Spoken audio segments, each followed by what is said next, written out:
జగనన్న కోసం జగనన్న వస్తాడు, జగనన్న మేలు చేస్తాడు, రాజశేఖర రెడ్డి గారి రాజ్యం తెస్తాడు అని కాలికి బలపం కట్టుకుని తిరిగిన దాన్ని నేను కాదా? నా బిడ్డల్ని, నా కుటుంబాన్ని పక్కన పెట్టి రోడ్ల మీదనే నెలల తరబడి మీకోసం త్యాగం చేసిన దాన్ని నేను కాదా? ఆఖరికి నా కాలు ఇంజరీ అయితే కూడా అతి వేగంగా ఫిజియోథెరపీ చేసి మళ్లీ వెంటనే చేయాలి అని తాపత్రపడి చేసింది మీకోసం నేను కాదా? మరి నేను ఇన్ని త్యాగాలు చేసినా కూడా నాకు రాజకీయ కాంక్ష ఉంది అని మీరు అంటున్నారే, నాకే గనక రాజకీయ కాంక్ష ఉంటే నేను పొందాలనుకున్న పదవి, పోస్టు మీ పార్టీలో నేను మొండిగానైనా పొందగలను. వివేకానంద రెడ్డి గారి లాంటి వాళ్ళు నాకు అండగా నిలబడ్డానికి నన్నే ఎంపీని చెయ్యాలి అని ఎంతో మంది మీ పార్టీలోనే ప్రయత్నించిన వాళ్ళు కూడా ఉన్నారు. వాళ్ళందరి అండా చూసుకొని నేను ఏ రోజు మీకు రిబెల్ చేశానా?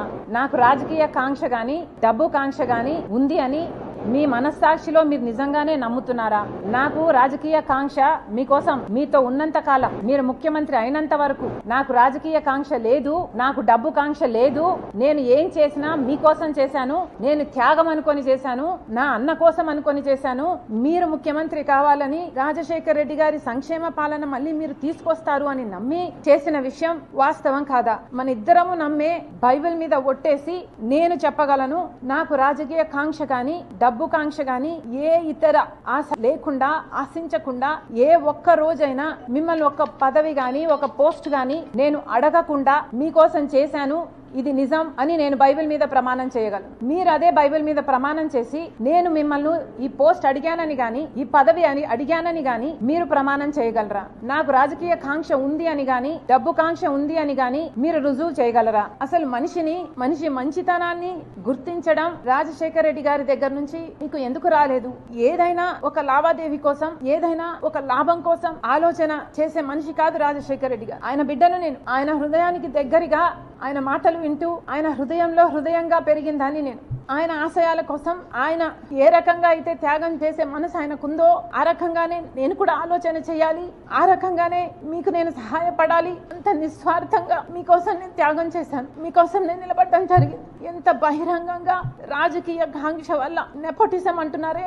రాజశేఖర రెడ్డి గారి రాజకీయాలలో ఉంటే వివేకానంద రెడ్డి గారు కూడా ఆయన పక్క రాజకీయాలలో ఉన్నాడు, రాజారెడ్డి గారు కూడా రాజకీయాలలో ఉన్నాడు, రాజారెడ్డి గారి భార్య మా జయమ్మ కూడా రాజకీయాలలో ఉంది, సౌభాగ్యమ్మ కూడా రాజకీయాలలో ఉంది. అందరూ ఒక్కొక్క పదవి వాళ్ళ టైంలలో చేసిన వాళ్ళు.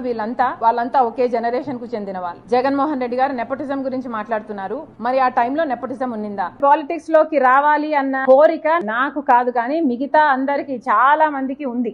ఈ పాప పాలిటిక్స్ లో షైన్ అవుతుంది, ఈ పాప నీకు బలం అవుతుంది, ఈ పాప పార్టీకి మంచిది అవుతుంది అన్న ఒపీనియన్ జగన్మోహన్ రెడ్డి గారికి వందల సంఖ్యలో చేస్తుంటారు. అమ్మ కూడా చేసింది. అమ్మకు కూడా జగన్మోహన్ రెడ్డి గారు నన్ను ఎంపీని చేస్తాను అని మాట ఇచ్చారు. తర్వాత అమ్మ అడుగుతూ వచ్చింది తప్ప ఎంపీని చెయ్యి అని నేను ఒక్క రోజు కూడా జగన్మోహన్ రెడ్డి గారిని నాకు ఈ పదవి ఇమ్మనని గాని నాకు ఈ పోస్ట్ ఇ అని గాని నేను ఒక్క రోజు కూడా నా నోరు తెరిచి అడిగిన పాపాన పోలేదు. ఎందుకంటే నాకు తెలుసు ఆయనకి ఇష్టం లేదు అని. ఏదైనా అన్నకి ఇష్టం లేదులే, అన్న వదిలేద్దాంలే, అన్న అడిగాడు చేద్దాంలే, అన్న కోసంలే, అన్న అని పిచ్చి పట్టిన దాని మాదిరి నేను చేశాను.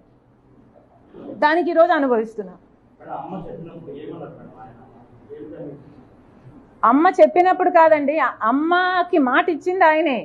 అదే కదా ఆవిడ అడిగేది. మాట ఇచ్చావు కదా నిలబెట్టుకో అని ఆవిడ అడుగుతుంది. ఇంకొద్దులేమ్మా ఇవన్నీ అనవసరం.